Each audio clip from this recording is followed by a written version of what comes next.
안녕하십니까. 다도건축사 사무소의 최현철 건축사입니다.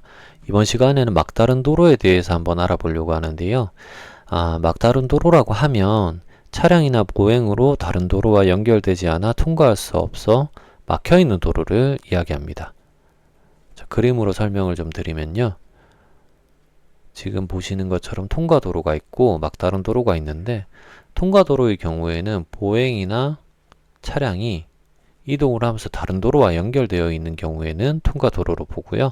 막다른 도로 같은 경우에는 보행이나 차량이 진입을 해서 길 끝에서 이렇게 막혀 있어서 더 이상 다른 도로와 연결되지 못할 때 막다른 도로다 라고 보시면 됩니다. 막다른 도로에 대한 기본 법령에 대해서 한번 알아볼 텐데요.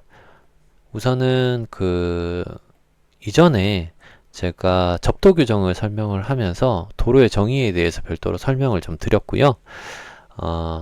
그 도로의 정의 이외에 보시면은 여기 관로에 지형적으로 자동차 통행이 불가능한 경우와 막다른 도로의 경우에는 대통령령으로 정하는 구조와 너비의 도로라고 되어 있는 문구가 있는데, 이게 이제 건축법 시행령 제3조의 3 지형적 조건 등에 따른 도로의 구조와 너비를 이야기하는 것이고요. 여기 보시면은 특별자치시장, 특별자치도지사 또는 시장, 군수, 구청장이 지형 조건으로 인해 차량 통행을 위한 도로의 설치가 곤란하다고 인정하여 그 위치를 지정 공고하는 구간의 너비는 3m 이상인 도로로 지정을 하고요. 10m 미만인 경우에는 2m 이상으로 하겠죠. 그리고 1호에 해당하지 아니하는 막다른 도로로서 그 도로의 너비가 그 길이에 따라 각각 다음 표에 정하는 기준 이상인 도로로 되어 있습니다. 그러니까 지정 공고하는 구간이 아니면은 여기 밑에 있는 막다른 도로와 도로 너비를 지켜주셔야 되는 거고요. 막다른 도로 길이는 10m 미만, 10m 이상에서 35m 미만, 35m 이상 이렇게 구분이 되고, 도로의 넓이는 2m, 3m, 6m 이렇게 구분이 됩니다. 이거 같은 경우에는 쉽게 보시려면 2 곱하기 3은 6이다 이렇게 해서 보시면 되고요.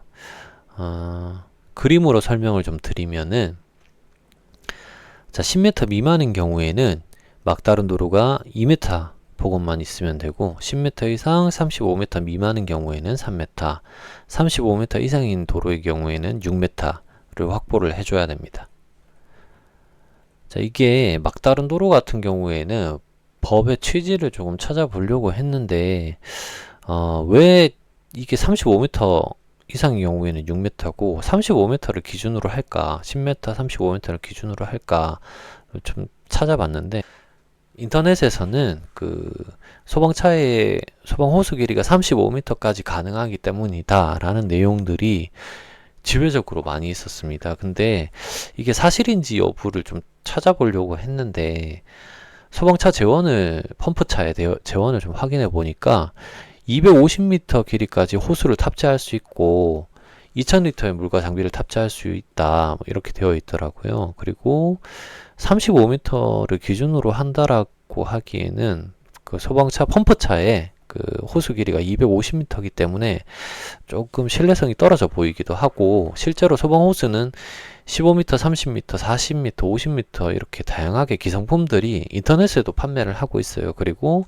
별도로 제작을 할 수도 있기 때문에 그 길이를 늘렸다 줄였다 더 할 수가 있습니다.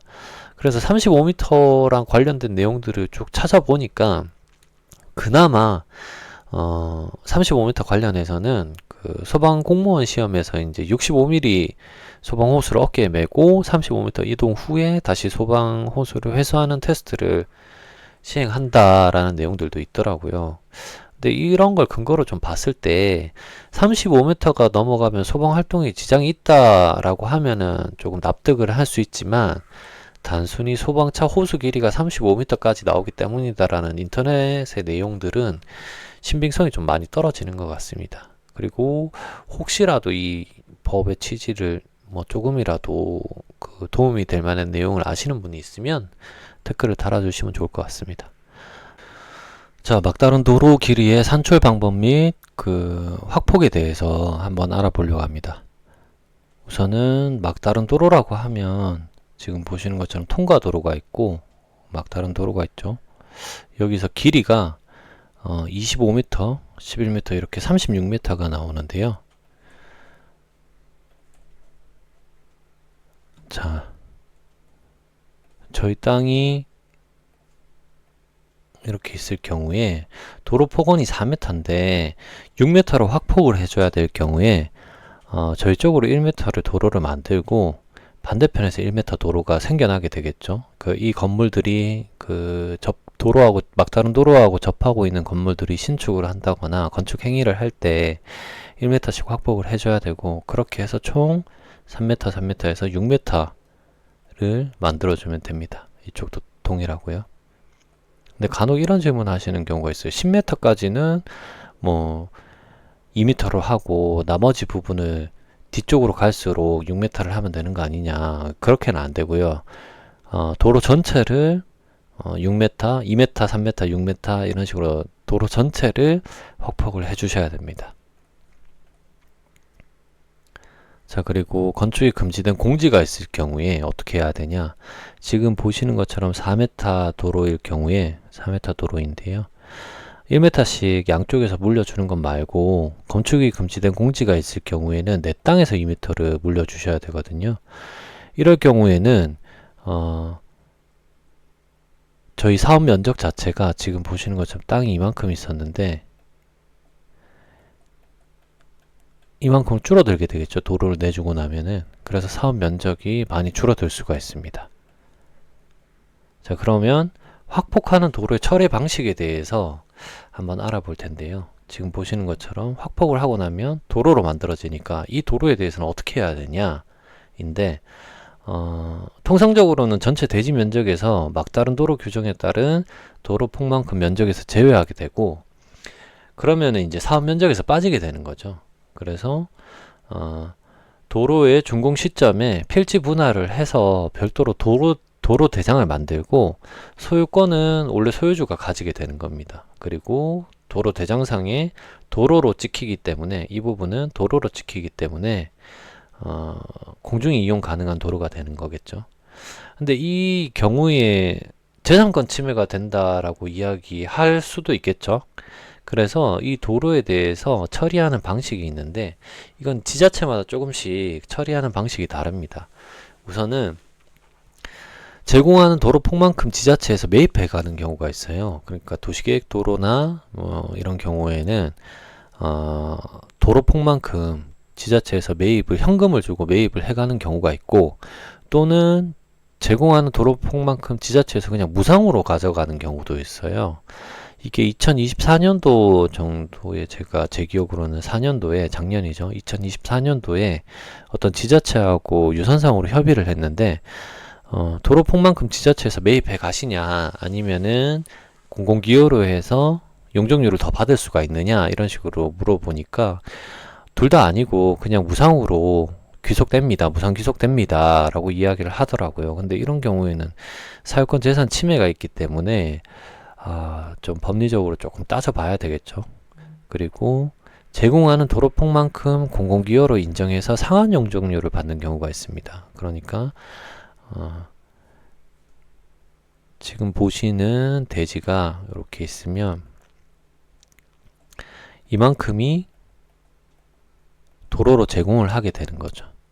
그럼 이만큼 저희가 용적률이 300%다 했을 경우에 도로 대지만큼 300%의 건축물을 지을 수가 있는데 이제 도로로 편입이 되기 때문에 이 부분에는 건축물을 건축할 수가 없죠. 그래서 이 사업 대지의 면적 비율만큼 용적률이 300%가 아니고 그 이상으로 상한 용적률을 받을 수가 있는 체계가 있습니다. 그런 방식이 있고요. 그 다음에 제공하는 도로 폭만큼 소유권을 가지고 있으나 지자체에서 지상권을 설정해서 유지관리 보수 등을 하는 경우, 이런 경우가 있는데 이거 같은 경우에는 기부 체납을 받던지 아니면은 현금으로 매입을 해간다든지 아니면 무상 귀속된다든지 그 이후의 처리 방식이 있는데 소유권 자체가 넘어가게 된다면은 문제가 안 되겠지만 소유권 자체가 안 넘어갔을 경우에는 지금 보시는 이 도로가 공공이 사용하는 도로가 되지만 소유권은 그 건축주가 가지게 되겠죠. 이 건물의 건축주가 가지게 되겠죠. 이럴 경우에는 유지보수나 관리를 해야 되는데, 사도인 경우에는 유지보수 관리를 본인이 하기 싫다라고 해서 도로가 훼손되어 있거나 아니면은 뭐 부분적으로 보수를 해야 되는 상황이 생기는데도 보수를 안 할 수가 있겠죠. 왜냐면 돈이 드니까. 그런데 이런 경우를 대비해서 지자체에서는 지상권 설정을 해서 유지관리 보수는 지자체에서 하는 경우가 있습니다. 그리고 여기에서 만약에 사고가 났다, 2m 도로에서 사고가 났다라고 했을 경우에도 개인 사유지에서 사고가 나는 거기 때문에 거기에 대한 문제가 또 발생할 수 있고요. 그래서 지자체에서는 지상권 설정 이후에 유지관리 보수에 대해서 권한을 가지는 그런 형태가 될 수도 있습니다. 이 내용들에 대해서는 한번 지자체와 전화 통화로 유선상으로 협의만 하셔도 간단하게 결과를 얻어낼 수가 있기 때문에 이 부분에 대해서는 건축 계획을 잡을 때 미리 한번 전화 통화를 해보시는 게 좋을 것 같습니다. 그러면 이상으로 오늘은 막다른 도로에 관련된 내용에 대해서 말씀을 드렸는데요. 다음 시간에는 뭐 가각전제라든지 다른 도로 관련된 내용들에 대해서 한번 더 설명드릴 수 있도록 하겠습니다. 다도건축사 사무소였습니다. 감사합니다.